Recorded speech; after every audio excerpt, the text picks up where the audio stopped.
just wanted to show you some things that are really looking pretty in the latter part of June. This is my blue chiffon rose of Sharon. I don't know if you can see this little guy.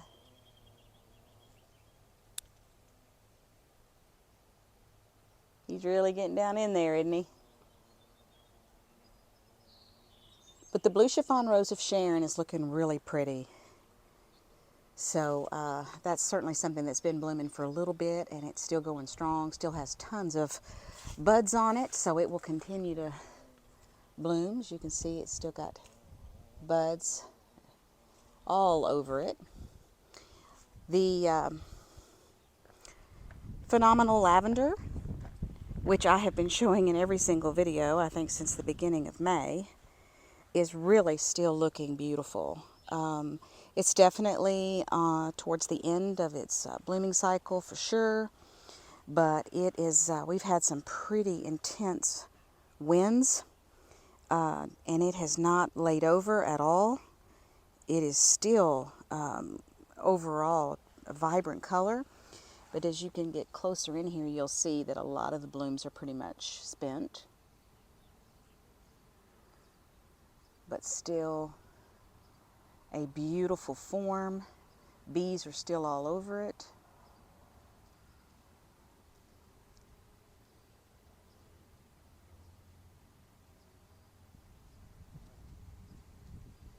So the pollinators are still enjoying it. It still smells wonderful. So this phenomenal lavender has been attractive for weeks upon weeks. You cannot go wrong with this. It gets no water except what nature provides, which we went through a spell we did not get much rain at all, and it did not miss a beat. There are honeybees on it as well as the bumblebees. Honeybees are a little shy. Hard to get good pictures of them. But there's other things that are looking pretty.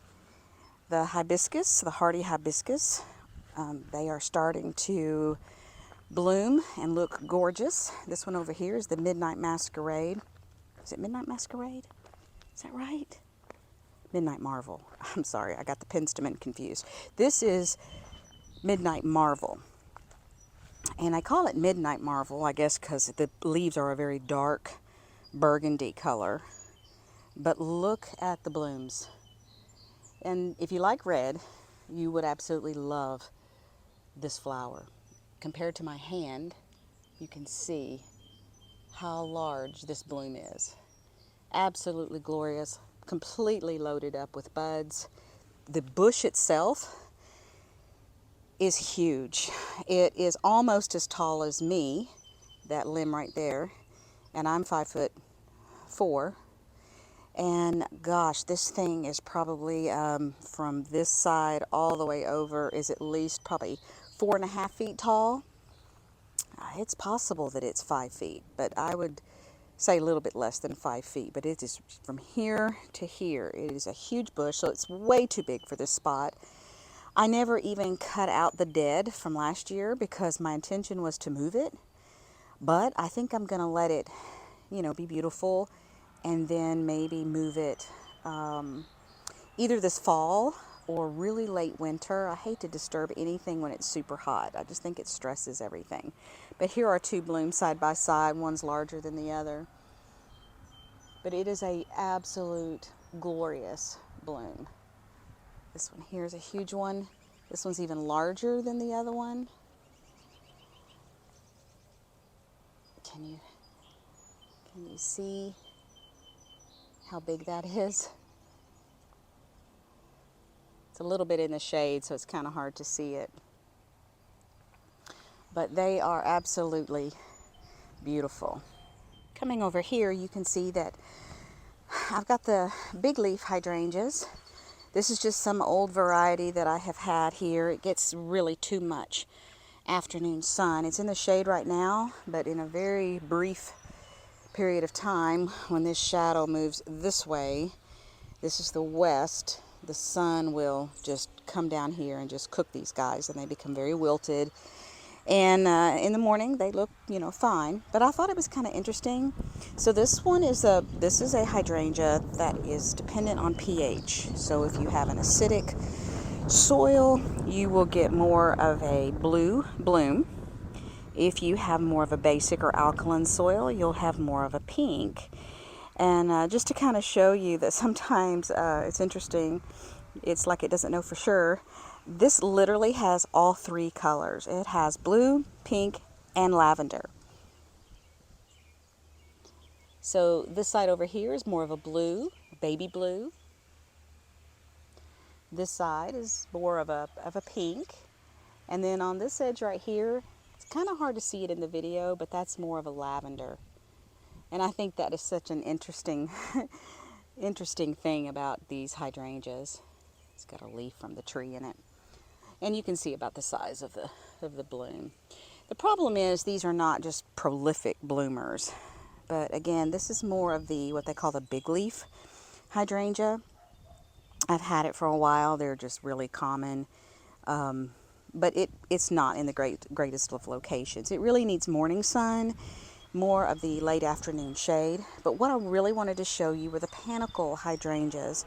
A lot of them are starting to put on their buds, like my bobos. They're later. But these quickfire, this is a little quickfire. It's actually had these blooms for several weeks now, but it's a very young plant. I just planted it last year, so I don't expect it will put on a huge show, just because it's really still getting established. And probably after its third year in the ground is when we'll see it really perform at its best, provided it doesn't encounter any serious problems. But these stems are super sturdy, and it doesn't seem to mind the heat at all. And they're not, like I said, they're not very big, but it's got a lot of blooms. Again, this is the little quickfire, and it's a panicle hydrangea, and it's going to get quite a bit larger than this. I'll put the stats on the screen for you so you can learn about it. But it's been blooming for a while. I didn't show it in the last video because I didn't even come over here on this side of the house. But the reason I like the quickfire is because it does bloom quite a bit faster than a lot of your panicle hydrangeas. And your panicle hydrangeas, from my experience, can definitely handle more sun, more heat, more humidity, and very strong stems, super strong stems. So I think in a couple of years we'll really see this one get significantly taller, and its blooms will be larger, and it'll just be overall really, really pretty. So that's just one example of the panicle hydrangeas that are blooming here at the latter part of June. So I've got some extremely tall lilies here.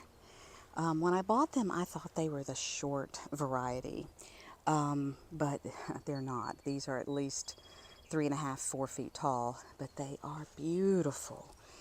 Look at that bloom. So the lilies are really putting on a show, at least this particular type of lily. These are not daylilies. These are more of your, well, I'll put the information on the screen for you. But you can see the size of the bloom. You know, it's larger than my palm of my hand. And over here there's a couple of more, and it's just goes all the way up to the top here, all these little buds. So this is the season for some of your lilies. And over here, this is the Violet Riot salvia, which I have completely neglected. It came out this spring. It started putting on a show. It kind of flopped over. I meant to get around to pruning it back. I never did. And it's just still never stopped blooming. And this started blooming months ago. It doesn't look very pretty because it's my fault. I didn't prune it back, but you can see the blooms, and the pollinators love this salvia. It's the Violet Riot salvia. Like I said, it has never really stopped blooming. It needs, you would have to prune it if you want it to look tidy. But if you want a prolific bloomer, this one's doing it. It just flops really bad.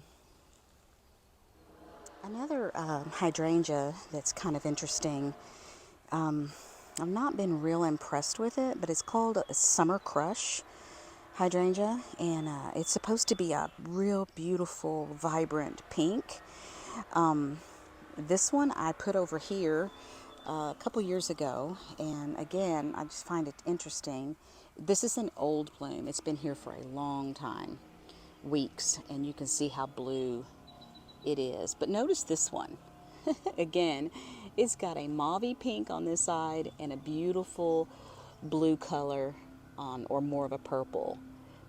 Notice even on the inside how blue that is. And then there's a little one here. But this is getting closer to what the color is actually supposed to be, except normally it's even more of a vibrant pink. So this is the Summer Crush hydrangea, which even though it shows on the tag, if you were to look it up, a vibrant pink, I'm assuming because I have it in this location that there must be some acidity. Yeah, the blooms are actually blue. So I've talked about these many times before, but these are the peach drift roses. They pretty much stay in bloom nonstop all the time. They have a little bit of a lull after their first flush, but for the most part, and I don't ever even deadhead them, which I probably should prune them back after their first full flush. But I want you to notice how darling some of these flowers are. Also, I have some daylilies here that are blooming. These are more of your mid to late bloomers. But look at this darling color with that yellow center. This is the peach drift rose. And they come up in clusters. You could cut off a stalk and have a whole bouquet. And they're not big blooms. If you notice over here, just to give you an example, this one's kind of loaded. The Japanese beetles are also here. There's a wonderful Japanese beetle in there, just eating away at my flower. But you can kind of see the size of them. But there's just clusters and clusters of them. Like this is a whole cluster. And they vary. Like you can get a really dark peachy color, and then you get more of a lighter with a yellow center. But it's these peach drift roses, along with the apricot drift roses I have around my greenhouse, they're just a winner all around as far as I'm concerned. My coral freedom rose is it's blooming again. It really never stops blooming. It is a beautiful, clean foliage plant. Never been sprayed. The foliage is glossy and healthy.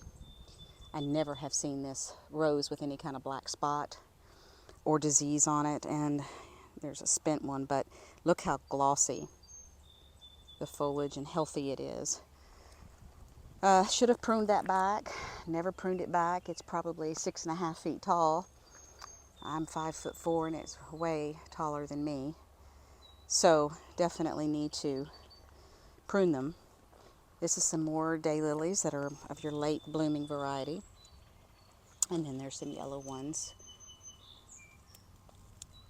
So, but I really love the health and vigor of the Coral Freedom Rose.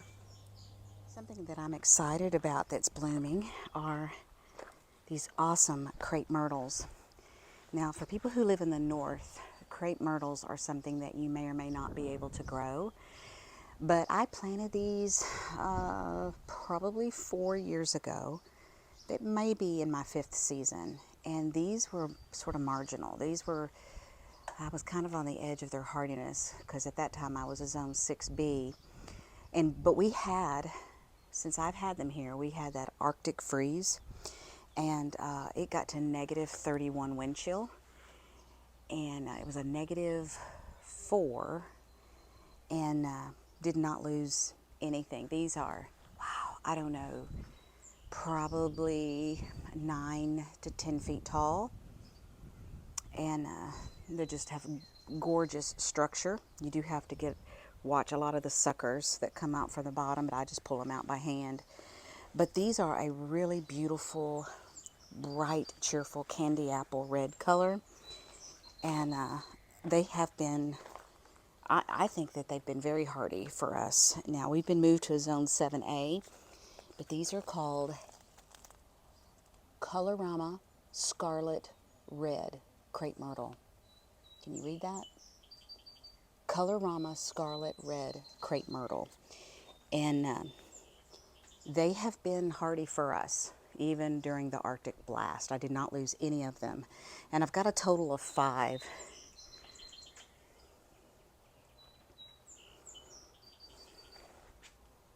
They do have a very perfumey scent. It's not fruity, it's more actual perfumey. I've also got 2 more, but the 2 on the south side of the house, over there, I don't know if you can see them behind that truck. That one right there, and then that one right there. They have not started blooming yet.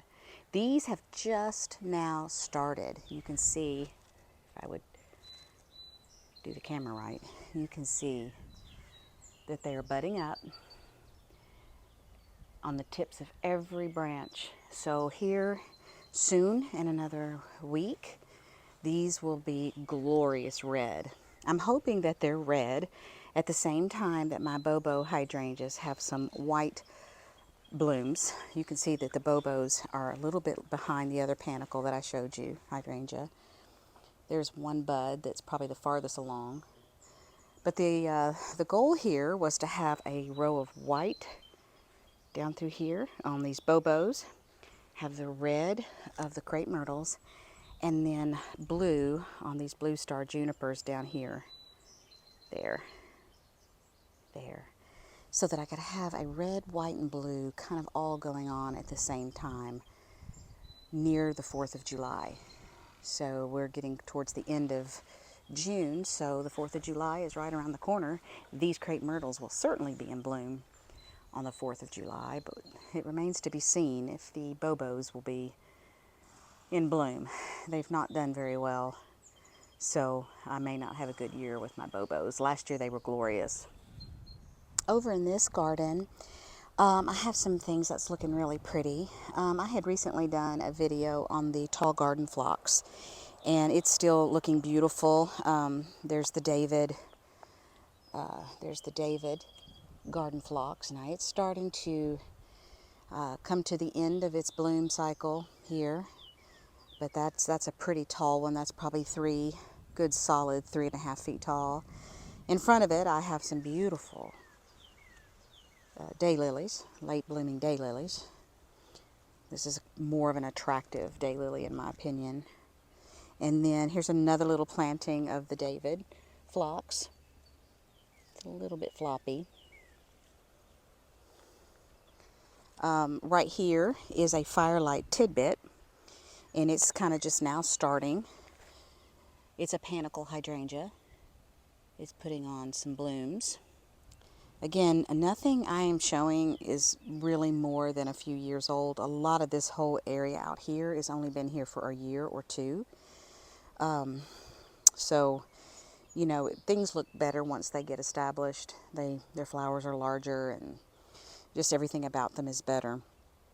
My pink profusion salvia has really never stopped blooming except when I cut it all the way back. It quickly grew and produced a whole nother flush.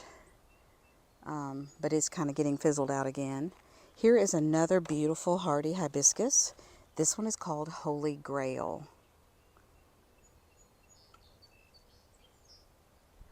Looks very, very similar to the Midnight Marvel. The leaves are the same dark, really dark wine color. The blooms are approximately the same size, same color. And it's basically the same habit, same size, you know. So if you couldn't find the Midnight Marvel and you wanted something red, dark like that, the Holy Grail is, I cannot tell really a difference between the two, honestly. Both get fairly large.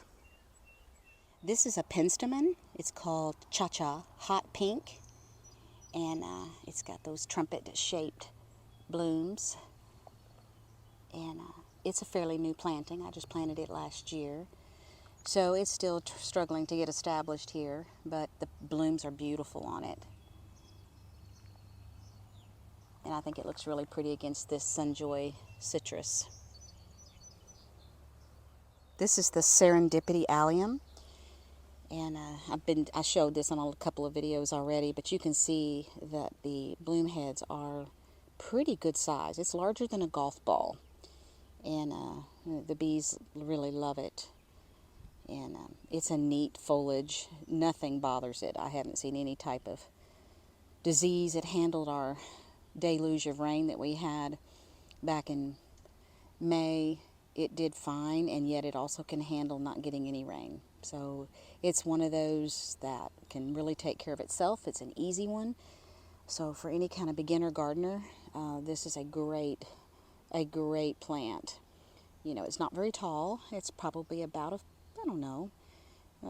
12 inches or so. So it's a good one. It's the Serendipity Allium. I've got another planting of one right here. And it's got a lot more buds coming up in there. Here is the Sunjoy Neo. Barberry, kind of in the shade, so it's kind of hard to see it. These are fairly new plantings as well. There's one that's more in the sun. This is the double scoop cranberry coneflower. The blooms are pretty aged, but this is the cool thing about the coneflowers. Even when they age, they don't age like normal flowers. They still look just as pretty. The coloring might be a little bit muted on them. If you see one of the old blooms here, that's probably one of the original blooms from weeks and weeks ago. And then you can kind of see what a newer bloom looks like. You still get beautiful color from those. And there is another planting of the double scoop cranberry right back there. Again, they are just workhorses in the flower garden. Absolutely stunning. Love that color. It is a kind of a cranberry color, not just a vibrant red, but more of a, more of a pinky red. So you can't go wrong with coneflowers. Something that I found interesting, my double play doozy spirea, which I should have pruned back a while back after its old blooms, which are right here. After those were spent, I could have given it a shear across the board, because the new growth that would have come out, which is coming out, is a beautiful wine color, and it's actually starting to put more blooms out. Not as ants everywhere. Not as prolific.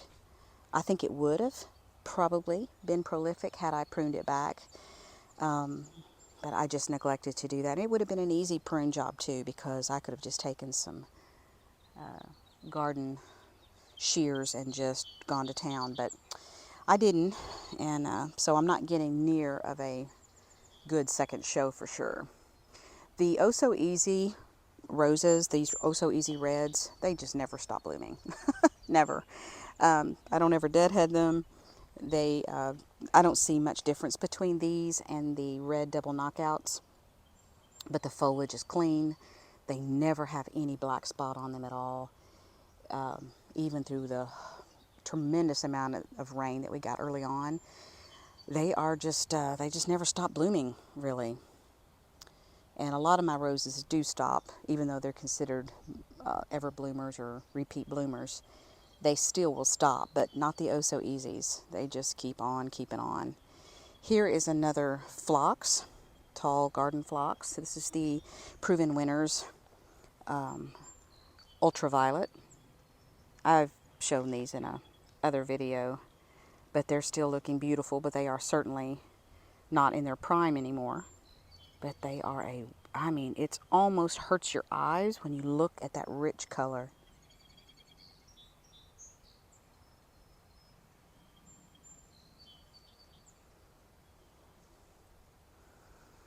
The Shasta daisies are just shockingly amazing. This is the first year they have bloomed for me. I was given just a clump a year ago, very small clump. I planted it in the ground, I guess it was last year, maybe it was the year before in the fall. And it just sat there, and it sat there this spring, acting like it wasn't going to do anything.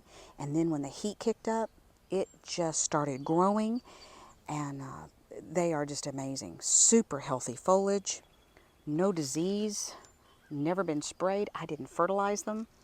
They're just,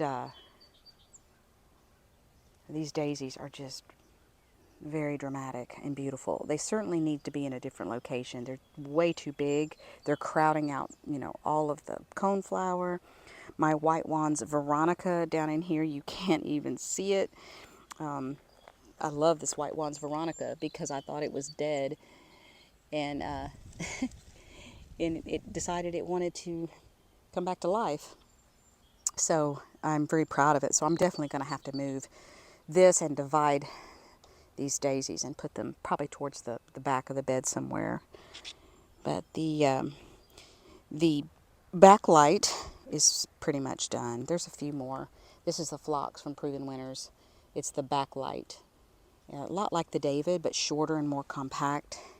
And so it's pretty much done. There's some more David right there. And they're still blooming pretty good. These here are Phlox that a friend gave me, and I would love to know which ones they are, but I don't know. But they are a corally hot pink color that is absolutely beautiful. They're a little bit shorter than the other Phlox that I have, but the color is amazing. I've got another tall Phlox here that's more of a lavender pink. It's beautiful as well. So, you know, the Phlox blooms pretty much most of the month of June for me. Certainly kicks in, peaks probably in mid-June. So it's looking good. The one in the melon coneflower does have some new blooms, but it also has some old blooms. There was a few blooms that had some type of a disease. Somebody mentioned what they thought it might have been. I just cut those stalks completely off, but the more recent blooms that have come out, this one is a perfect example. This is a beautiful, you can see how large it is compared to my hand. This is a one in a melon coneflower. I think it's a very pretty, does look like a cantaloupe, or as country folk call it, mushmelon. So that's another lovely coneflower as well. The Russian sage is really peaking in its bloom now. This is the crazy blue Russian sage, and pollinators love it. It's a beautiful Russian sage. I also have some denim and lace, which is a little bit shorter. This one's probably about 3 feet tall. My balloon flowers are still got a lot of blooms coming on them. Some of them are spent, but there's a lot here that haven't even opened up yet. So the balloon flowers, once they get to going, they really are pretty.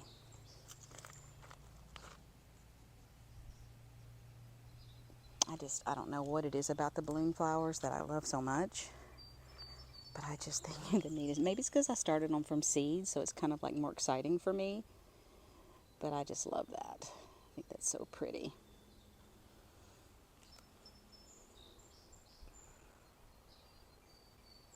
So here are some more of the drift roses. These are what they call the apricot drift. So they're a little bit different in color. But you can see how sweet that little flower is. Again, I did not prune it back. I did not deadhead. I just kind of left it. And they don't get very tall. I would say probably about 3 to 3.5 feet would be, look at that baby bud. 3.5 feet tall is about the extent of the height that mine in the front yard have gotten. My bubblegum petunia in the pot here is just looking glorious. It's just, it can handle wind, it can handle heavy rain, and there is this is a pretty large pot, and it's got 3 little plants that I planted this spring in it, and it has completely taken over that pot. So bubblegum super petunia from Proven Winners, you just can't go wrong with it. Here is the other pot with the super petunia bubblegum. As you can see down in there, which I don't know how well you can see it, but I've got some Silver Falls dichondra that are hanging kind of there. Can you see that? They got lost. The bubblegum super petunia just completely consumed that pot. So it's a very vigorous, awesome annual. And there's another, beside it, there's another peach drift rose. I actually have a larger one, and then right to the right of it is a smaller that I just planted this spring, peach drift rose. Something interesting, there is a YouTube channel that I watch. Her name is Danielle from North Lawn Flower. I'll put her name of her channel on the screen. I know it because I've been watching her for years now, but for some reason all of a sudden I can't remember the name of her channel. It's like North Lawn Flower Farm, or she lives in Pennsylvania. But she mentioned these Chinese forget-me-nots that I planted from seed, but I just put them in one of these containers here. It's just a juice container, and they would look so much better had I planted them out in the landscape. But can you see that blue? Now that's not purple. That is a true blue. And they do look just like little forget-me-nots. But this is the Chinese forget-me-nots. I got the seed off of Etsy and planted a bunch of them in little 2.5-inch containers like this. And you can see how blue that flower is. So I think she pretty much does a lot of cut flowers. She does some perennials too. I love her channel. Her voice is so soothing, and it's just calms me when I watch her channel, no matter what she's talking about. Seems like an awesome person. But she mentioned these, never had even heard of them, and they were really easy to start from seed. So these Chinese forget-me-nots, I can imagine if it's growing, looking that pretty, that blue, in a little 2.5-inch pot, imagine what it would look like out in the garden. And they're actually, would have been prettier probably if I'd videotaped them yesterday. But you can just see how absolutely darling. I wish this would focus good. Aren't those pretty? I'm always in search of a blue flower, a true blue flower, not just purple. Something that I am probably most excited about in my flower beds is this Queen of Sweden rose. This Queen of Sweden was just planted a few months ago. And it just came to me from David Austin Roses, bare root, and they had pruned it all the way down to where the sticks were probably only like maximum 3 inches tall, completely dormant. It was bare root, and I put them in the ground thinking, oh my, it had gotten cold again, and then it got warm. But these blooms are the most beautiful shade of pink. And their buds, I think there's nothing sweeter than like this bud. The Queen of Sweden from David Austin Roses. Here's another sweet bud.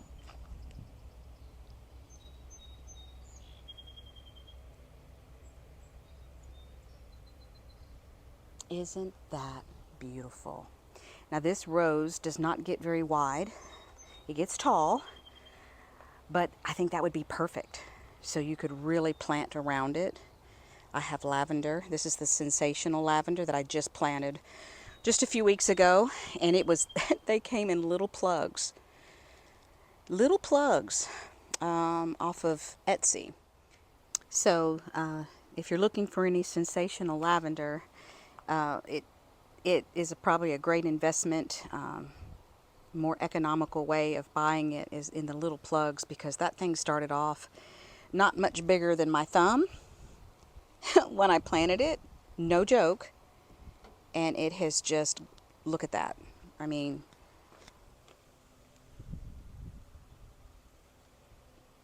see if I can give you kind of a comparison how it's done. Sensational lavender.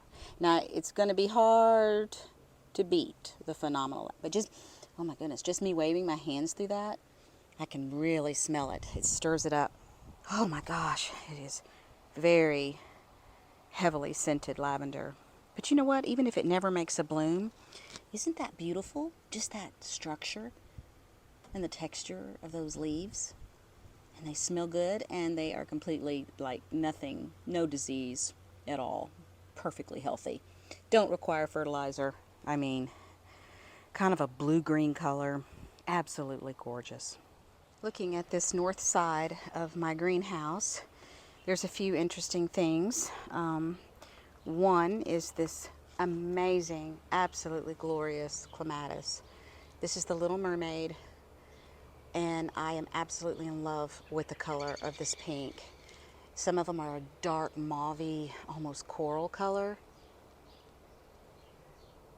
And then some of them, when they age, they kind of get pale.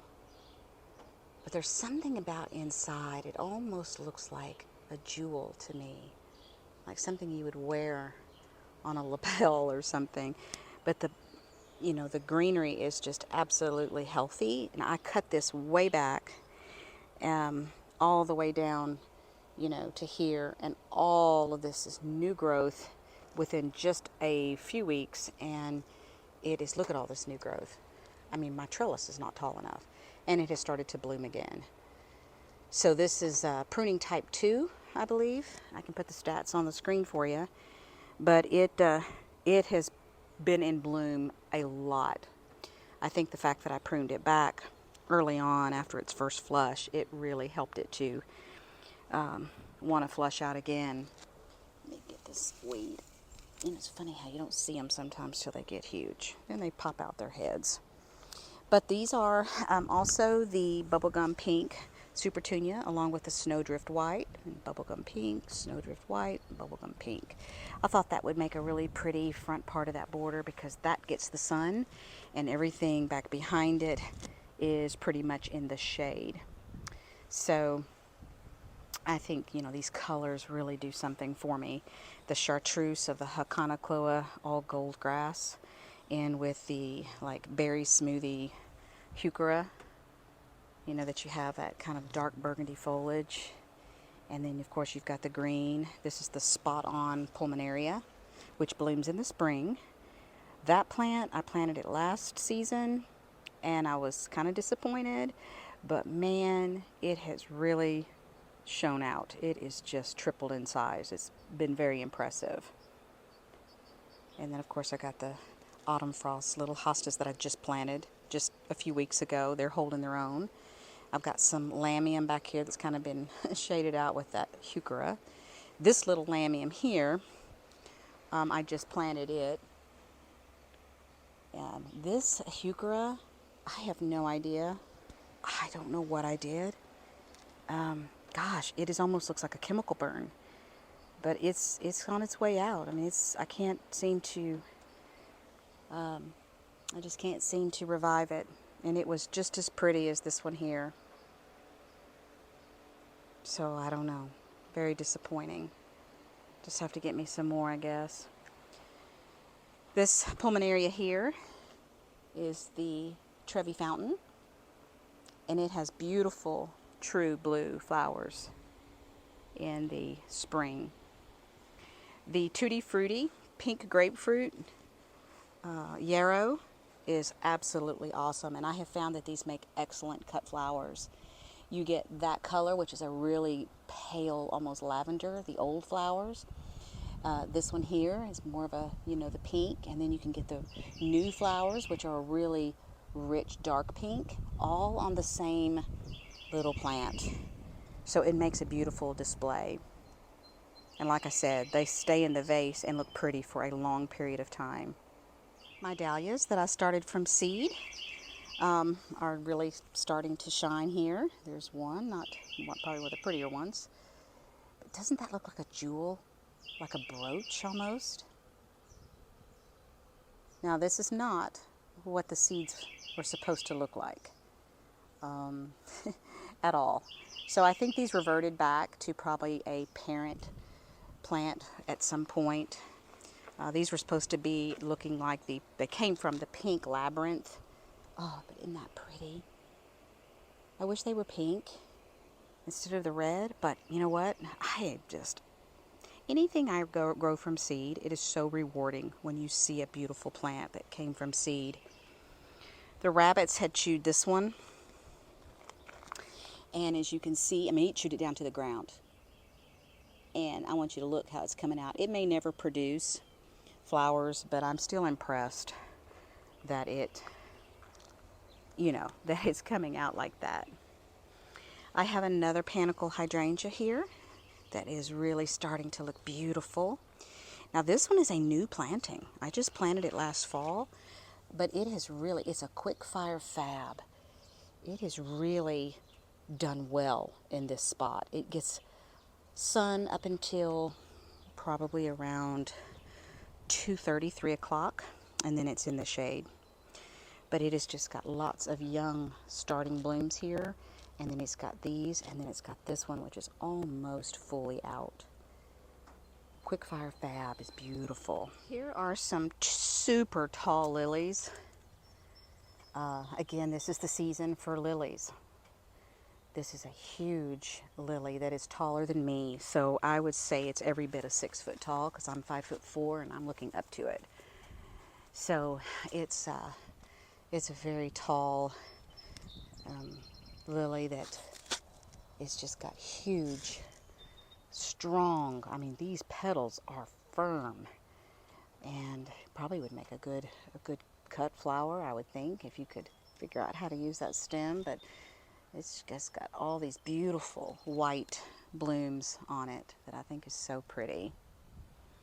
Something that's not a bloom, but that I love is this tree. This is an evergreen, and let me get the name of it for you. I think it's blue ice.